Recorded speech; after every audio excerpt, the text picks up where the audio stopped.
இந்த கூரன்னா என்ன மீனிங்னா, கூர்மையான புத்தி கொண்டவன் தான் பொருள். இந்த படத்தோட கதாநாயகனான அந்த நாய்க்கு புத்தி கூர்மையாக இருக்கிறதுனால இப்படத்துக்கு கூரன்னு டைட்டில் வச்சுருக்காரு இயக்குனர். ஒரு நாயோட உணர்வுகளை பார்வையாளர்களுக்கு எப்படி காட்டுவாங்கன்னு நமக்கே ஒரு சிந்தனை இருக்கும்.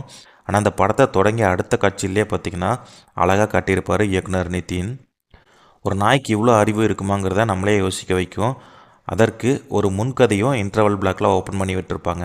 இரண்டாவது பாதி சுவாரஸ்யமான ஃப்ளாஷ்பேக்கு. வழக்கறிஞர் தர்மராஜுங்கிற கேரக்டரில் எஸ்.ஏ. சந்திரசேகர் ரொம்ப இயல்பாகவே நடிச்சிருப்பார். இந்த கதாபாத்திரம் அவருக்கு கச்சிதமாக பொருந்தியிருக்கு இந்த படத்தில். நாய் மீது கார் ஏற்றி கொண்ட ரஞ்சித் ராஜாவின் தந்தையா கவிதா பாரதி வழக்கமான வில்லத்தனம் கொண்ட நடிப்பை நடிச்சிருப்பார். வழக்கறிஞராக நடிச்சுள்ள பாலாஜி சக்திவேல் அவர் வரும் காட்சிகளில் பேசும் வசனங்கள் ரொம்ப அருமையாக இருந்துச்சு. பார்வையாளர்களை கவர வைக்கிற மாதிரி இருந்துச்சு. நாய் குறைக்கிற ஒளியை ஏஐ தொழில்நுட்பம் மூலமாக மொழிபெயர்ப்பவராக ஒருவர் தான் சத்யன். அவரோட நடிப்பும் ரொம்ப ரசிக்க வைக்கிற மாதிரி இருந்துச்சு.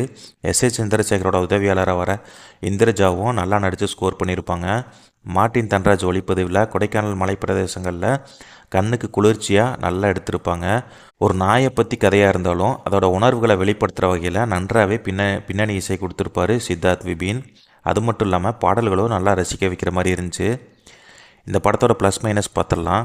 விலங்குகள் கொலை செய்யப்படுறதை தடுக்கவும் தண்டிக்கவும் மனிதருக்கு சட்டங்கள் பொருந்துமாங்கிற கேள்விக்கு பதில் சொல்கிற விதமாக அதற்கான சட்டப்பிரிவுகளை மேற்கோள் காட்டி குற்றவாளிக்கு தீர்ப்பு வழங்குறது ரொம்ப சிறப்பாக இருக்கும்.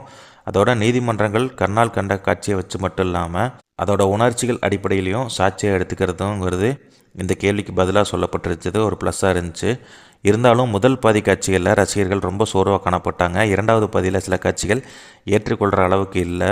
எனவே கூரன் உணர்ச்சி குவியல் படம் நல்லா இருந்துச்சு. என்னோட ரேட்டிங் படி 5க்கு ஒரு 2.5 கொடுக்கலாம். இந்த படத்தை நீங்களும் போய் தேட்டரில் பார்த்துட்டு உங்களோட கருத்து என்னங்கிறத மறக்காமல் கமெண்ட்டில் சொல்லுங்கள். தேங்க்ஸ் ஃபார் வாட்சிங்.